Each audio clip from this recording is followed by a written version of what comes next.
You saved my again. What's this? A local. Let's get out of here before more droids show up. More?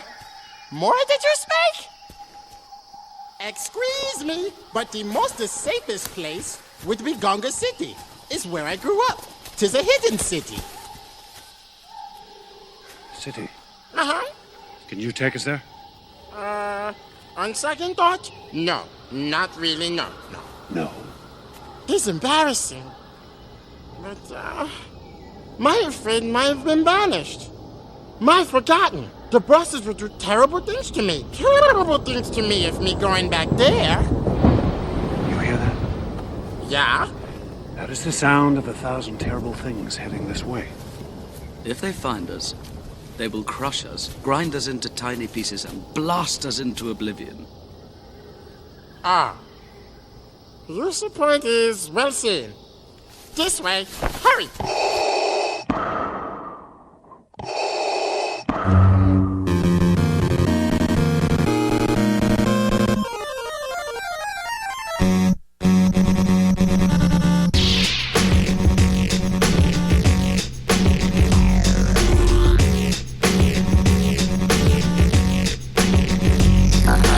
Welcome, Masters and Padawans, to episode 594 of Full of Sith. It's me, Bryan Young, a host of the show. As ever, we've got some really cool stuff for you this week. Holly is out of town this week. I'm actually out of town too, so that's why we've dug back into the archives again and found something that hasn't been on the show before, and thought it would be really interesting to bring to everyone. This is an interview I did back quite a while ago for some pieces I did for the Sci-Fi Channel website. And this is an interview with Terryl Whitlatch, who was one of the designers and creature designers for the Phantom Menace, and she worked on the special editions, and she really, is partially responsible, along with Doug Chiang, for really nailing the look of Jar Jar and really set the tone for what creatures could look like in Star Wars, and really reset the tone. The wildlife of Star Wars is really her wheelhouse, and her mark that she left on Star Wars is indelible, and it was just a real treat to get to talk to her, and I hope you enjoy the conversation. So, again, thank you so much for talking to me about this. Phantom Menace is a very special movie, and even though it might have taken some time for people to come around to that idea. And to start, for this piece, I'm sort of trying to do an oral history that covers as many of the different sort of aspects of the actual production of the movie as possible. Mm-hmm. And I'm really curious how you got involved in the project in the first place, where right now we're saying, oh, it's 20 years as an anniversary for Phantom Menace, but your involvement goes further back. Yeah, well, let's see. I was working as a conceptual artist at Industrial Light and Magic. And my first film, I've been working there about, let's see, golly, it wasn't all that long. My first film was Jumanji, my first feature. And that's why I was hired, because I need somebody that could design animals. and I had actually a little bit, to back up just even a little bit more as far as my involvement with Lucasfilm per se, I was hired out of school by LucasArts to work on the Dig, that video game so long ago, and then they remembered. Then I went on to work on with the licensing company for the World Wildlife Fund. I designed lots of animal-based products. And then, I guess I was working there for about a year, and then got a call. And then as that job was coming to an end, I got a call from Doug Chiang at ILM, and he needed someone who knew animal anatomy and could draw animals. And so that's how I was hired. And so that was my first feature. And then anything that had to do with animals or creatures or anything, even if it was a Nestle's Quick rabbit, they handed to me. And so that's in a nutshell, that's my previous involvement prior to the Phantom Menace. What, as you started working on the Phantom Menace, what was sort of the first thing you were given to tackle? Well, actually, this was like pre Phantom Menace, but getting into it, I was working, doing some. I was there at ILM working on. I was working on the very first Clydesdale Super Bowl commercial, and then Dennis Murin and my art director, that was Mark Morris at the time, came by and said, "We would like you to kind of work up a concept of the dewback." And basically all they had was this tiny little photograph, because the rest of the dewback, that with the practical effect there from the original film, was like gone. It no longer existed, and all there really was like a big head of something, and that disintegrated or something, because foam latex doesn't last very long. And so I had this little tiny postage stamp of a image, and they said, "Here, work this up for us." Okay, and that's all they said. Just they just wanted me to work it up for them. No reason why. And so I did, and did full body, and the dorsal view, the back view, looking straight down on it. This is what they wanted. Okay, so all right, here it is. And about a week later, they came back and said, the ranch really likes this. At first, it didn't compute in my head because I'm new, and which translated means George Lucas really liked it. So I was like, "Oh, I'm happy forever." Okay, I was like, "Whoa!" I was so thrilled, and then I went back and worked on more commercials and more film effects and various bunch of movies, including Dragonheart and Men in Black and such. And then little rumor comes by that George is going to be starting up the Star Wars franchise again. And of course we're all excited. Oh wow. And there's this, the portfolio is open nationwide, really. Anybody can submit their portfolio. And of course we all here at ILM, we did too, of course. Even though we were part of Lucasfilm, it's still, you had to kind of go through the process. And so we did, and tried not to think too much about it. A couple months go by. And then I remember driving home. I was living in Martinez, California at the time.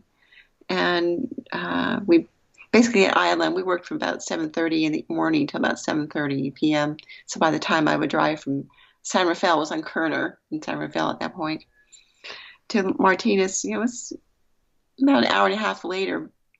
And so I get home at 7:30, about 9 p.m. And I'm like really tired. And I get a phone call, and it's Doug Chang saying that both he and I had been chosen as the beginning of the art department for the Phantom Menace. So it was like really, really exciting. We were so excited.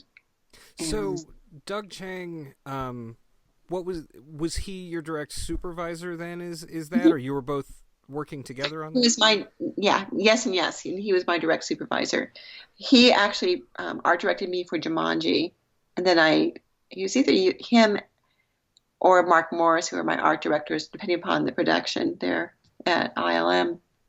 But for the Phantom Menace, yes, he was my art director. He's my direct supervisor.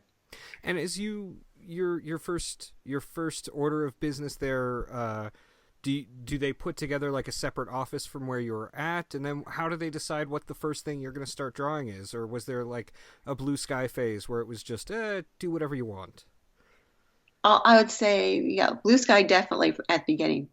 To back up a little bit, we basically, in order to work on Phantom Menace, we had to, even though it's all under the same umbrella, but because George created a separate production company, Jack Films, for the Phantom Menace, we had to resign from ILM, resign from Lucasfilm, then get rehired at Lucasfilm for Jack Films. And in order to work on Phantom Menace, none of that was done ILM. None of the concept work was done at ILM for security reasons, because Star Wars. Even though ILM is pretty secure and was hard to find, Mm-hmm. it's George moved us to the ranch, third floor on the big house, which was pretty incredible. No, who's not going to like that?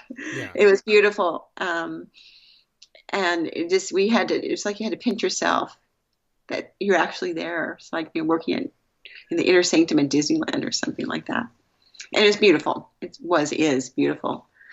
And so we're there on the third floor, and of course the beautiful art tables, just lovely. Just like, gosh, we just felt so spoiled. We don't deserve this sort of thing, It's like, and so the first order of business actually was putting our art tables together and arranging the room. And Doug got a separate office, and then the rest of the space was a great big space.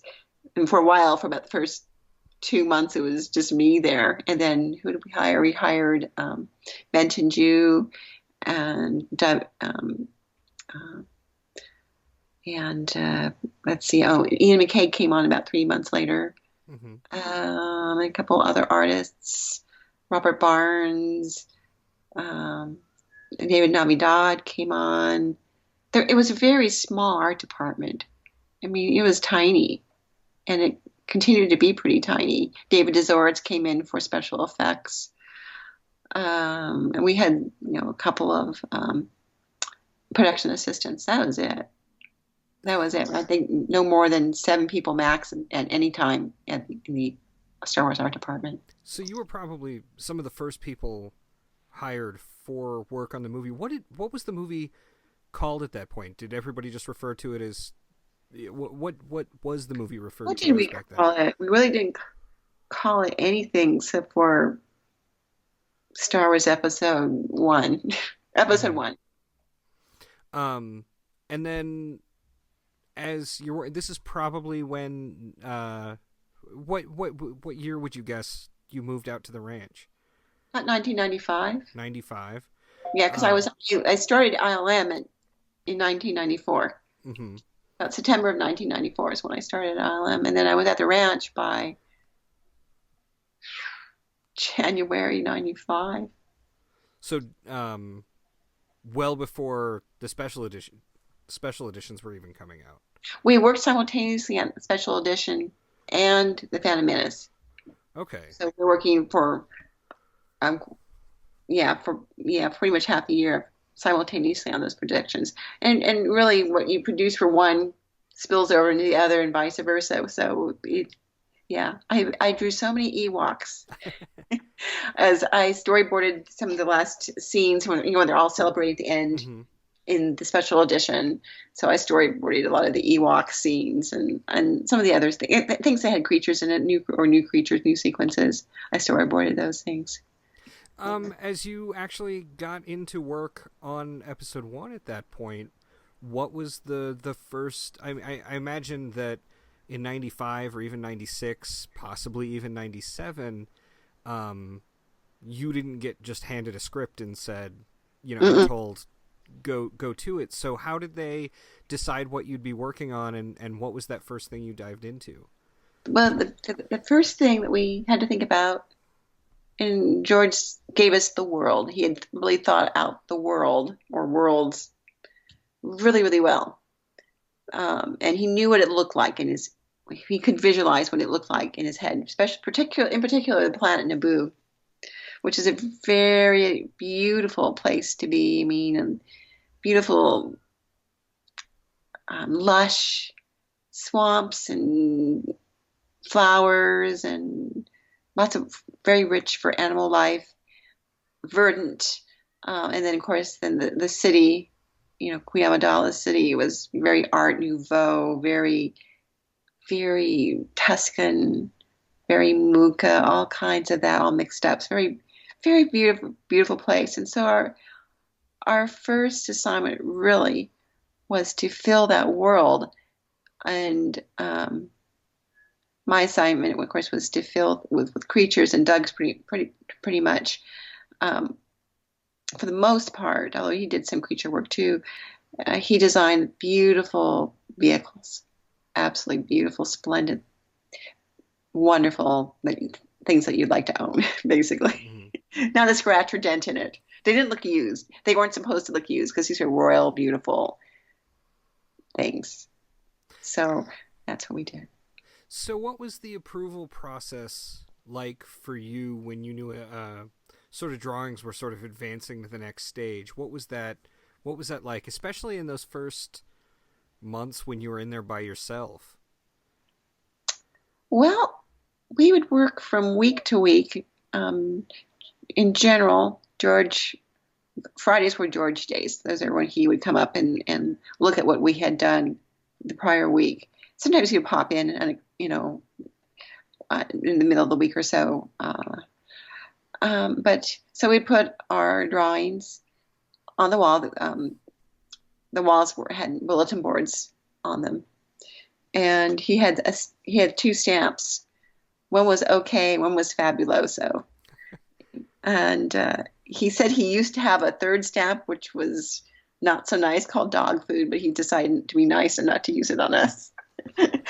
And so you either did not get a stamp, and that's, okay, nice, but no cigar, or an okay, which has possibilities, or a fabuloso meant, which was like, they were like really rare, but that was like, yes, probably in the movie, or good, or I really like this, and might get into the film. And the okays were like, okay, you're getting there, So it was very encouraging. And George was a very nice, is, I'm sure he still is, a very nice person. He could be very funny. He would tell jokes that you could tell to your children, but they're still funny, which was the best types of jokes ever. So. What was his, what was he like in coming in and talking to you? How did he sort of transfer that enthusiasm that he had for the worlds to your work, and how did you translate that? Well, George is very, for the most part, quiet and soft-spoken, but you could see underneath that his enthusiasm and excitement about this, this property. And that kind of was like, always kind of under there. And what we wanted to do, and of course that generates and energized us. And of course then, we wanted to please our boss too at the same time. I mean, it's like wanting to please Walt Disney, that sort of status. And so that was energizing. It was really, really energizing. And it was kind of a joyful feeling. I mean, there were times when, it's just not working out. I just cannot get this idea, or I'm having a really non-creative day. I think I'll go work at Starbucks. And of course, Starbucks really wasn't even there back then. But most of the time it was like, okay, yeah, this is really exciting. And for me, all I really had to do was look at the natural world to get inspiration. And that was very the way George was going too, because basically with Star Wars, all of it is really planet Earth just tweaked a bit, just tweaked a tiny, tiny bit. And that's where the charm comes from, because in the Star Wars universe, you feel you can go to those places because you've already been there, really already have been there, whether it's the landscapes, whether it's the vehicles, the clothes, the creatures, they're all our derivatives from planet Earth. And so we think we understand what it's like to live here, so we can imagine ourselves there. What might have been the most challenging creature for you to capture through Phantom Menace? It was actually Jar Jar Binks. Mm-hmm. Even though he was primarily my responsibility, all of us contributed to him. Well, Doug did, and Ian did, and then I did. And George was taking time with him, because he also was wrestling with the decision he had to make. And that was that there's the original Star Wars audience, everybody who'd seen the original trilogy starting in 1977. And at that age, most of us were teenagers and older for the most part. I saw it when I was 16 or 17, because I saw it when it first came out. And so you probably had people anywhere from around age 13 and up seeing it. So we're kind of old. We weren't little kids. We weren't little kids, like little kids. But the next generation of Star Wars viewers were going to be little kids, like 5, 6. They're going to be the kids of the kids that saw the movie. And so, well, from a child's point of view, a 4-year-old's point of view, or a 5-year-old's point of view, if you see the original Star Wars, parts of those can be kind of scary. I mean, people are getting shot. There's some lots of scary creatures, if you're talking about, young kids. And so this main character had to be kind of a safe character that little children could also feel comfortable and okay with. And George had small children, his children, except for Amanda, who was in her teens. His other 2 kids were little kids, especially his son. He was like, at that age, must have been 4 or 5 himself. And then the middle daughter was at least probably around 7. And so it's like, well, which audience? And then he made a decision to include Jar Jar, which is a safe character, even though he is kind of funny looking. Mm-hmm. So it kind of depends upon when you're born, as what you feel like about that particular character. Jar Jar is definitely one of my favorites, even though the film came out when I was 18. It took him a while for him to work on me, though, for me to understand sort of what he was. Yeah. But I'm wondering about the evolution of his design. Sort of where did you start, and how did you end up with what we ended up getting? Well, let's see. It's really interesting because when I was at ILM, I did just this little doodle, this little creature. It was like this little frog-like creature, but he was all worried, like this. These little bobbly things, bobbly eyes. It had nothing to do with Star Wars. I had just come off a big job, which I can't even remember what film it was, but it was lots and lots of hours, and I was really, really tired because it was like I worked till late at night, and I was back working out late in the morning and just finished my part. And I was waiting I was going to be put on another film, and I was waiting for one of my art directors to get back to me. He was in his office, and I was just sketching. Kind of how I felt was like, I'm fried, I'm just like fried. Kind of that. I'm so glad I'm done. You have kind of this kind of false euphoria but you're really, really tired underneath. So it's this little sketch, and you probably could see that little sketch in the art of the Phantom Menace. It's a little frog-like creature going, And I kept that little sketch, and I put it on my bulletin board when I got to the big house, and George saw it. He said, yeah, that's going kind of what I'm looking for. Not quite, but kind of that feeling. And then Doug worked up an idea that kind of had like this kind of a duck-billed dinosaur head, but just the head part. Mm-hmm. And George kind of liked that direction. He liked that, and he liked my little funny creature. And so let's work on these aspects here. And so what I did is variations on themes. Jar Jar looked like quite a few different animals for a while, but pretty much kept kind of that duck-billed dinosaur feel, hadrosaur feel, and just refined it. And then at a certain point, George thought, what if he had the kind of long ears? Okay, so put some long ears on that he could flap around, kind of to comic effect. And then because this character was really one of the first realized digital characters that had to be in most of the scenes of the movie, and that had never been done before. That to that degree of realism, outside of Toy Story, but to that degree of realism.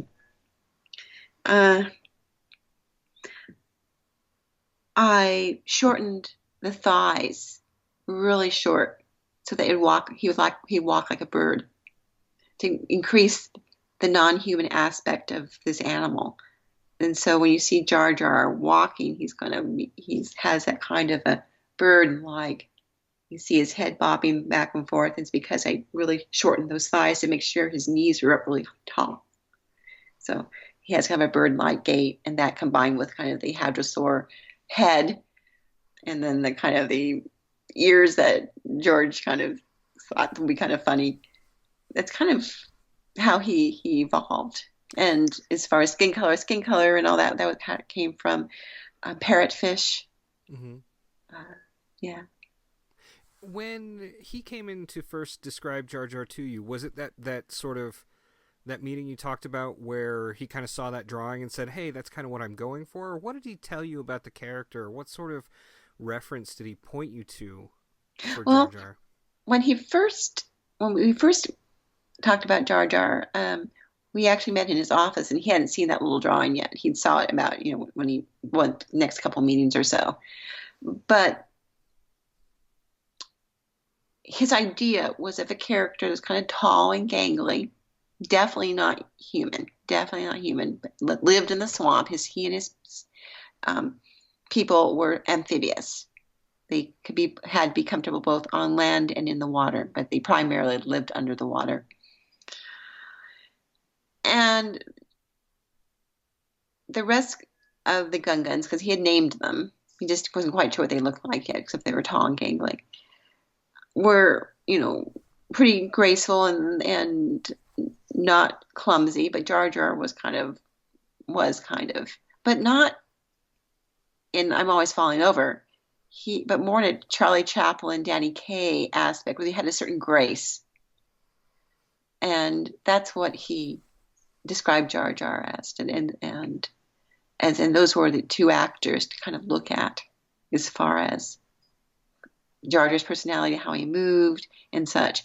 And then as how he looked, of course, that had to do with his amphibious abilities, and that he was definitely not a human being, or could not possibly be confused as a human being in a creature costume. Mm-hmm. When, as sort of as you alluded to earlier, as you talked about Jar Jar, was there a sense that there would be sort of a split in the audience in reception to him? Yeah, probably. We had a sort of a sense, especially the longer we worked on him, a certain sense that possibly that could be. You never know in a movie, Mm-hmm. You never know. But the interesting thing is that after the fact, little children loved him, absolutely loved him.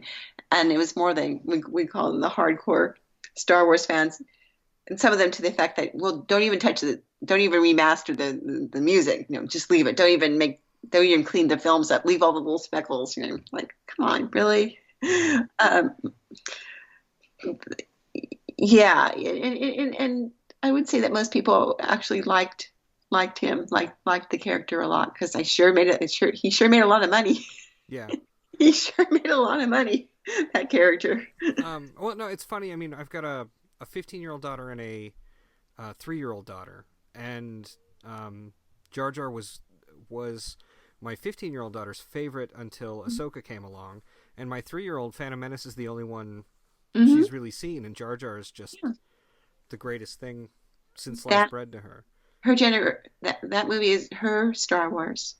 Mm-hmm. For people of my age, well, of course, we're always going to remember A New Hope. But that being said, when you go back and you look at the cantina scenes and things like that of the original film, I mean, there are some pretty goofy looking aliens in there. I mean, and intentionally so, actually, because George was playing with the idea. Some of those original aliens in the canteen scene were actually Halloween masks that he picked up at Local 5 and Dime. And then with the remastering, the special edition, he kind of quietly we did redesign of a lot of those, like the Wolfman and such. Mm-hmm. In fact, I designed some new creatures for the cantina scene, including Ketwa, which is the one that has the long tusks and the long trunk, kind of looks like a little bit like a little elephant. Mm-hmm. So what, aside from Jar Jar, what sort of all the creatures that you did for Star Wars, what would you say is the one maybe you're most proud of? that came out really well, and then in turn came out on screen very well? Sando Aqua Monster. Okay. Really, really like that one a lot. That's my favorite that I worked on. That whole underwater sequence is just thrilling. Like, all of the fish were great. Well, thank you. That was me and Doug Chang. He developed the OPC. The OPC killer. Yeah, and then he handed that to me to work up the anatomy, and then I did the colo clawfish and most of the Sando Aqua Monster. As I recall, Doug tweaked it a little bit because I had larger eyes for it, because I was thinking, deep underwater, big eyes, like most of them, but he felt that it would look even larger if we made the eyes really little. So I think that was the right decision to do. At first I went, but Doug was really great, and he told me his reasoning, and which made a lot of sense. So, and when it's such a vast animal, if you think about it, whales are huge animals, and they have huge eyes, but in comparison to their bodies, the eyes look small. And so I thought, oh yeah, that is a really good point. But so I'd say, yeah, the Sando Aqua Monster, that's my favorite one. Animal that I worked on for the film. Did you prefer the undersea creatures to the more land-based fauna? Well, the undersea creatures got more screen time. Yeah. Which was great. That was cool. I have my favorites that were in the stampede scene, but they go by so quickly. And there's like about 20 or more animals that are going by, and all their anatomies, everything were figured out very, very, very, very thoroughly. But they go by so quickly. Yeah. And it's, you only really get to see them close up when you look at the wildlife of Star Wars. and that's that was actually going to be a question I had, was about like how that's been one of my favorite books of that has come out involving Star Wars, because it has those really close looks at those things that you all obviously spent so much time on. How did that come about, and then what was the end of your Star Wars experience? Well, like all good things, every movie comes to an end, and I was looking ahead to like, what am I going to do after this? But I thought, isn't it a shame we developed so many animals for this movie that either fly by or didn't make to the screen simply because it would be like a 10-hour movie. And even George Lucas doesn't have endless deep pockets, although he has pretty deep pockets. And so I thought, what if a book is created for it? And I talked to Lucy Wilson there at Lucasfilm, who was in charge of Lucas Books. And she really liked the idea, and then flew past George. George really liked the idea. And so immediately after my responsibilities for the Phantom Menace came to an end, I worked a little bit on the next one too as well. Mm-hmm. But then in the middle part of that, then Disney, I went on to work on Brother Bear with Disney after that. So, but anyway, so that's how the Wildlife of Star Wars went, and they wanted me to draw in the same way that I had done for the production drawings. So I did, and I had a year to do it, and that was it. And it was actually more intense than working on the movie, because we had 3 years for the movie, which is unheard of in Hollywood. But because it was with George and he was funny, and we had that luxury of working on the movie for that long. But in the book, that was a year. It's a good thing I knew those Star Wars animals really well. But what was really fun is that, so I'm drawing all this stuff, and I'm all the facts and such about those animals. I made them all up, and I would send that to George, and he would approve it. He would read it, approve it, and then we sent it to. And then I was working with a writer who would take all those facts, and he just prosed it out really nicely. That was Bob Corral. He was really fun to work with. So all those facts that are now in Wikipedia, stamped in granite forever. I made all that stuff out.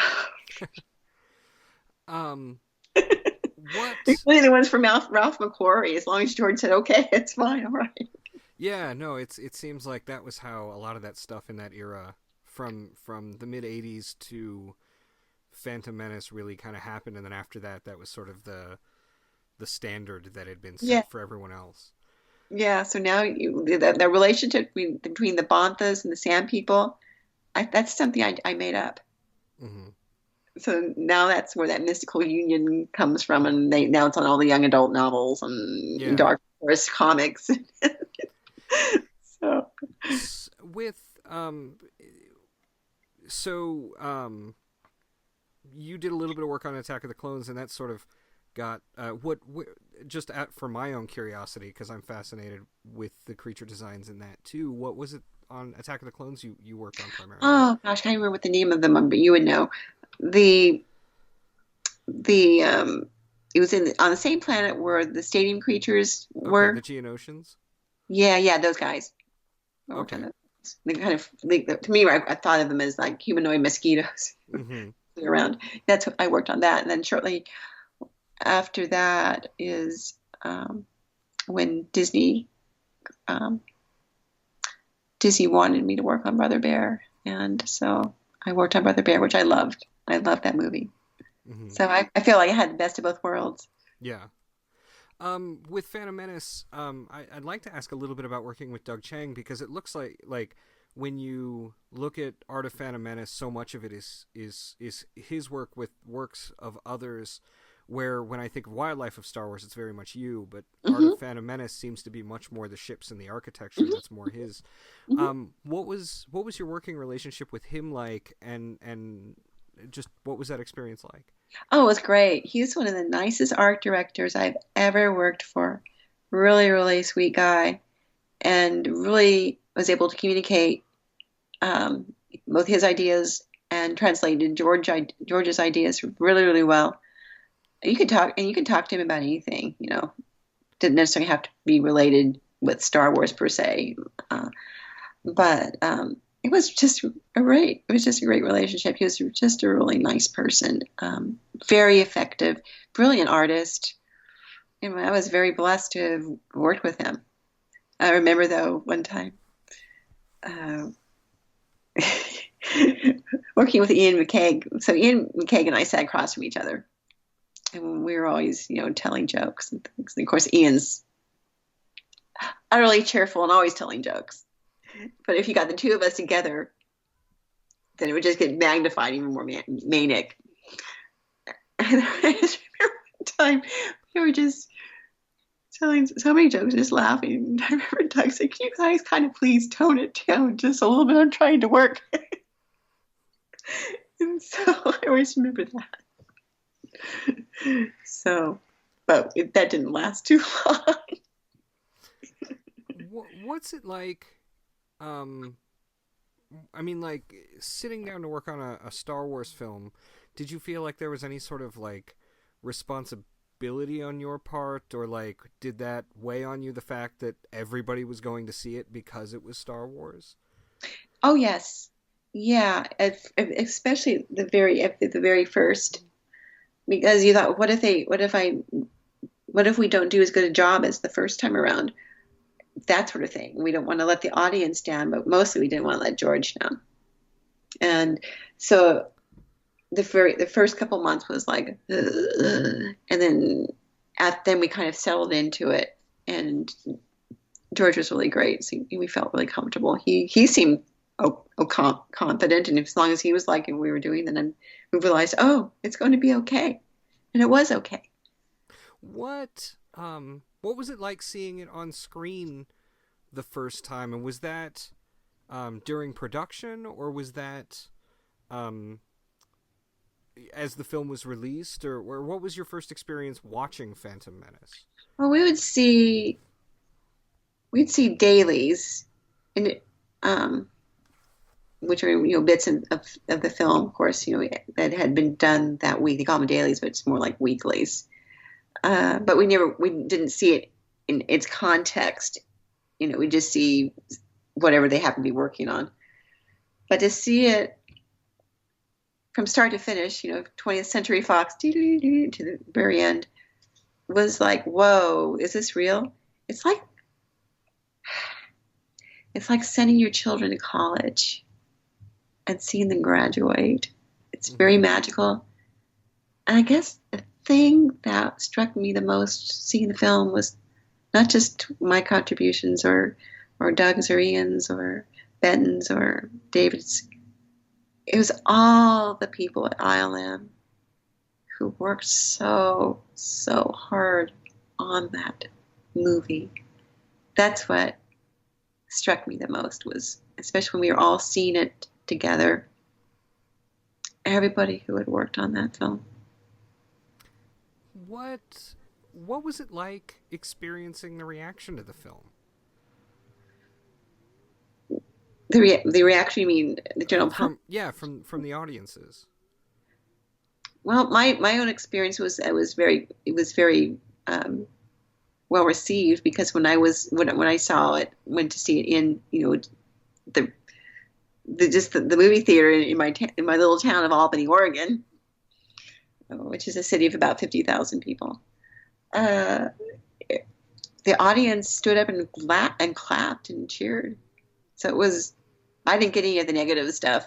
The negative stuff is what kind of you might read in the newspaper from the New York Times or something like that. Mm-hmm. But as far as on the local level, Albany, Corvallis, Oregon, and I would assume in most towns, on the local level, it was really well received. People kept going back and see it over and over again.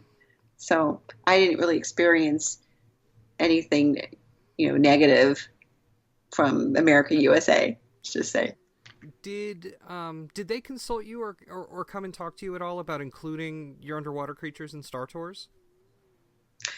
No. A lot of things is that those creatures, of course, they belong to George. They belong to Lucasfilm, and so of course he can decide what he want. He could, it's his property to decide to do what to do with. But it was kind of cool seeing it, there. So you did experience that then? Yeah. Mm-hmm.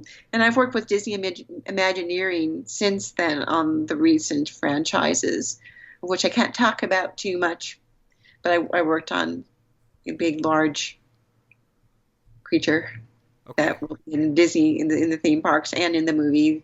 They have to, interestingly enough, because with the movies, you want to make sure that the creatures are already there in the park for the movie start. So it's like you put on the movie, the creature for the park, and then it gets into the movie. Yeah. That makes well, they're laying so much groundwork with the way they're doing it now, seeding everything before the movie comes out, so that fans literally have to go back and re-experience everything they've put out. Absolutely. Yeah. Oh, before I forget, speaking of Wildlife of Star Wars, there's going to be another edition of that. That's going to be with the new creatures. So. Of. Like Wildlife of Star Wars. The Wildlife of Star Wars. Oh, that's music to my ears. I need a new copy anyway. Mine's. It won't be for a while. Yeah. But it. No, I would love. I'm really excited for that. So, are you doing, like the creatures of the sequel movies and whatnot too? Mm-hmm. Is that interesting for you as a creature designer to see sort of the? We haven't really had a series like Star Wars where you can actually look at sort of the sweep of creature designers as they sort of each get their trilogy, where the aliens of the classic trilogy all kind of have that Stuart Freeborn or Phil Tippett look, and the creatures of the prequels have that Terryl Whitlatch and that Doug Chang and Eric and Ryan and Ian McKaig and that sort of feel to it, and then now it's sort of all different for the sequels. As a designer yourself and someone who's been participating in that, what's that like to see the styles change just slightly? Oh, it's always interesting because there's creativity is everywhere, and it's always inspiring to me.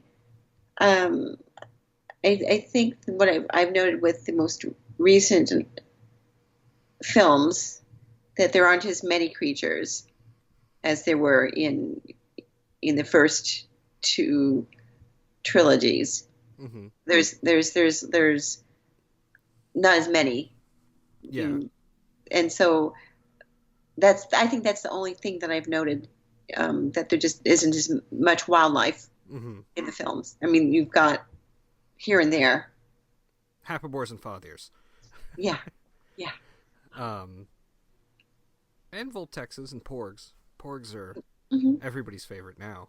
Hmm. I heard they're very tasty. Yeah, I've heard that. I've heard that. They are very cute. To me, they look like little flying guinea pigs. Yeah, very much so. Is there anything else? I don't want to take up too much more of your time. Is there anything else Phantom Menace wise that you can think of? Any stories or anecdotes that maybe would be interesting for people who really love the movie and have had it for 20 years, which seems almost impossible. That they'd want to hear, something they'd find interesting, whether that's about George or the work itself or Jar Jar. Well, let's see. One of the interesting things about, for example, the costuming, and Ian was responsible for it's about 99.99999% of the costuming of everybody from Queen Amidala to Jar Jar. When I designed the creatures, I didn't design their costumes. I designed them without just them and their skins. And as far as the like Sebulba and Jar Jar and the other ones like that did wear clothes, Ian designed their clothes, and the clothes that any of the pod racers wore, Ian designed all their costumes. I designed the creatures, but he designed the costumes, which are fantastic. So that's kind of interesting. People may not realize that costuming has its own software that has to be developed, that has to be fitted over the software that's already on the creature, and it's just kind of a big technological nightmare. And then you hand him something like a Toydarian, and he's got to figure out, like, well, why would they wear something? Like, how would that work? That seems like a really fascinating challenge. Yeah. Well, Ian's brilliant. He's a genius at that. The costumes he designed for Padme, Amidala, are just amazing. He was inspired by a lot of Japanese and Chinese costuming, and then just went over the top. He said, "This was really cool. Let's go whoop and make it even more extravagant." Just brilliant. Just brilliant designer. Gosh. Oh, well, Jar Jar Binks took a year and a half to develop, to where George said that's him. Sebulba, an afternoon. Really? What? George told, Oh, go ahead. George said, I want a character. He has to be little because he has to drive one of the pod racers. And but he's got a terrible personality, with an awful chip on his shoulder, and he walks on his hands and drives with his feet, and he doesn't care who he runs over, kills, whatever in the process, as long as he wins. So that was my assignment, and so I was inspired since at the time I lived in the East Bay by this camel, this dromedary that lived at the Oakland Zoo. I was always going over to the Oakland Zoo, drawing the animals. Anyway, there's this dromedary. Maybe he's still, well, probably not, but even though they do live a long time. And so this camel, they're very large, and they're very grand, and they look very proud, and they have an attitude. So I thought to my little self, what if we took the face of that camel and shrunk him down, but he still has this attitude? And that's how Sebulba came about, but at least has his face. If you look at his head, that's a camel. And so he's this little guy, and he's same color. He's this color like this purple Easter egg, this purple with yellow dots on him. And maybe if I'd have a bad attitude too. And George said, "Hey, that's the guy." I drew him that morning. George came in that afternoon, I said, "Yep, that's him." I was like, I could have fallen off my chair. I was so happy. What about Watto? That was Doug's. That was Doug's? That was Doug's design. He designed Watto, and then he handed it off to me to work out the anatomy and the bones and muscles, and so that we hand up to make it ILM ready, so they can model and rig the creature. And so would that be you who I don't know? It was you that came up then with the idea that maybe he had, sort of gas in his stomach to lift him up. No, that was Doug, I think. That was Doug? Okay.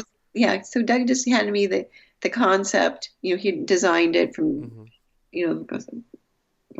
just kind of just a concept painting, but there wasn't any. He had me do what we call like the Da Vinci, the blueprints. So I had to figure out, his anatomy, what he looked like from the side, the profile, what he looked like from the front, all of that sort of thing, so that he could be sculpted at ILM by ILM. Oh, Tony McVeigh, also, he's a brilliant sculptor, and he made lots of maquettes as well to help convey the ideas for production. So I wanted to make sure I mentioned him.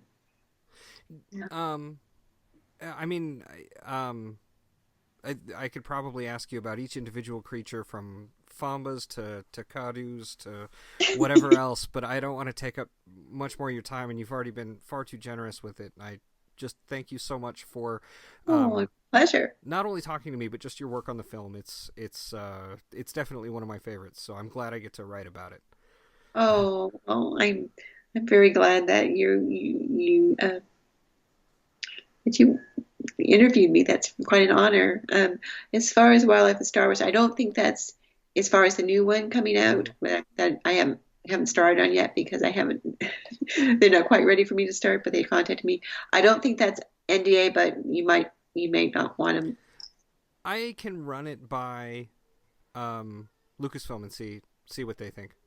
I can do that. Yeah, because you'd be Chronicle will be publishing it. And I just want to make sure. I don't think it's NDA, because obviously the book's already out and the movies have been out and all that. Yeah. But I'm always very careful when it comes to things like that. But for if you could run it past the powers that be, I'd appreciate that. That'd for sure. And is it known that you've done some work for Galaxy's Edge, or is that you mean for the Disney park? Oh, the Disney park. I don't think so. Okay. Maybe I'll run that by them as well. Yeah, it's a big furry creature. Ian worked on it, and then I worked on it as well. He did the initial concept, but it was just a very brief sketch.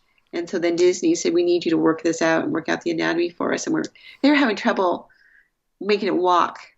And so I came in, and this is NDA stuff, but they flew me in to see what they had done so far, and figured out that they had the swivel joint on the scapula in the wrong place, the pivot point on the scapula in the wrong place.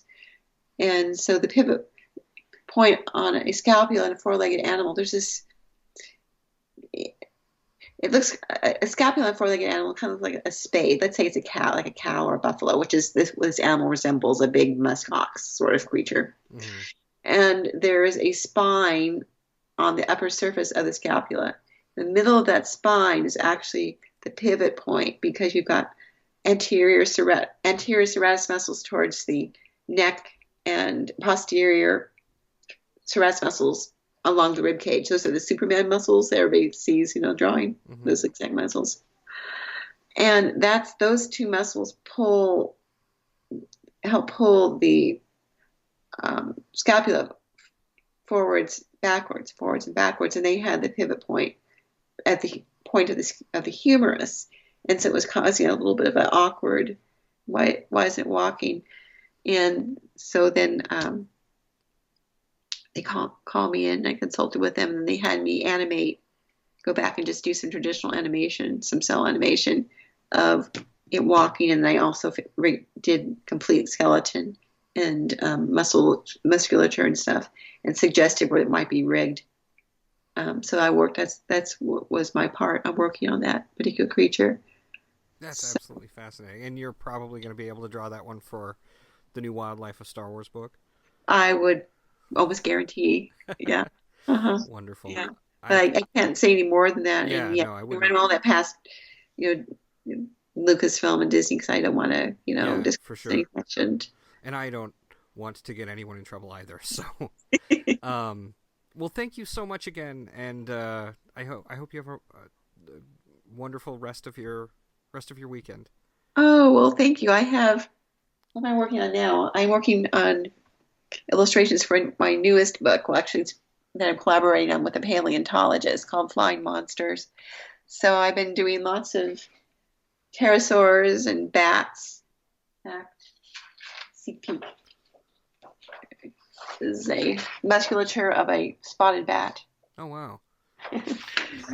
So, yeah, that's what my next week will be, finishing up those bat things and finishing up hippogriffs and griffins. Basically, it's a book for the animation industry, how to animate and build flying creatures so that they look kind of real. So yeah, that's exciting too. We're excited about it. Yes. Well, thank you very much. Oh, well, you're very welcome. Okay. Bye-bye. Bye-bye. So, interestingly enough, I think the thing that she was talking about helping with at Galaxy's Edge, I think that's for something that didn't end up happening at the park.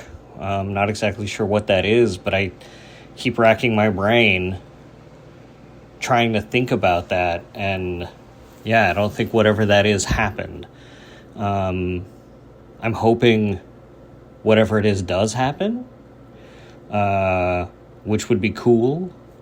But, yeah, it seems like she came in to consult on something that didn't end up working out, which is a shame. I think Galaxy's Edge could do with more stuff. I'd love to see them add more rides and attractions there, and especially if some of it's worked on by Terryl Whitlatch.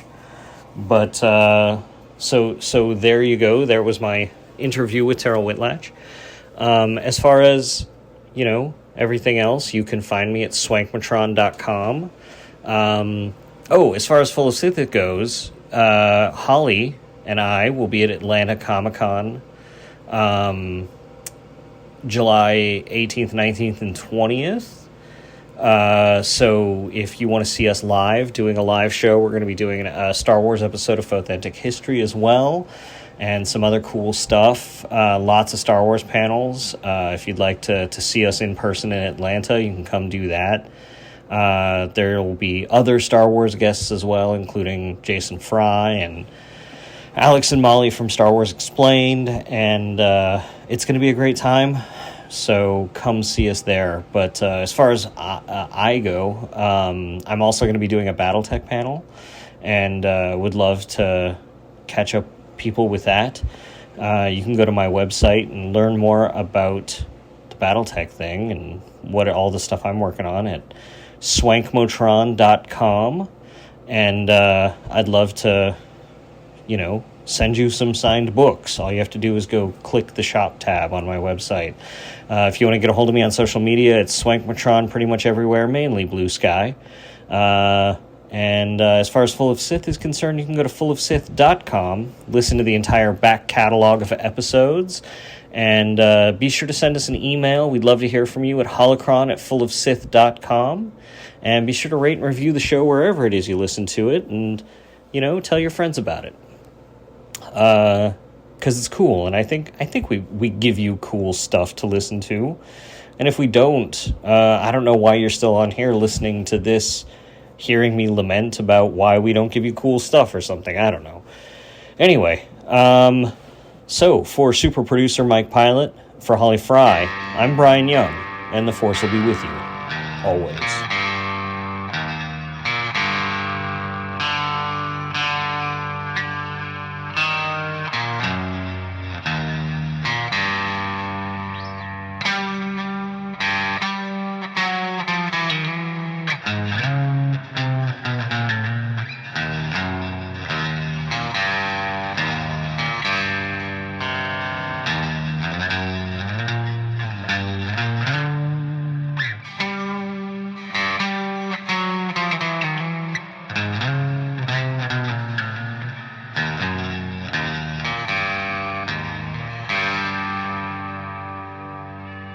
Sir, if you'll not be needing me, I'll close down for a while.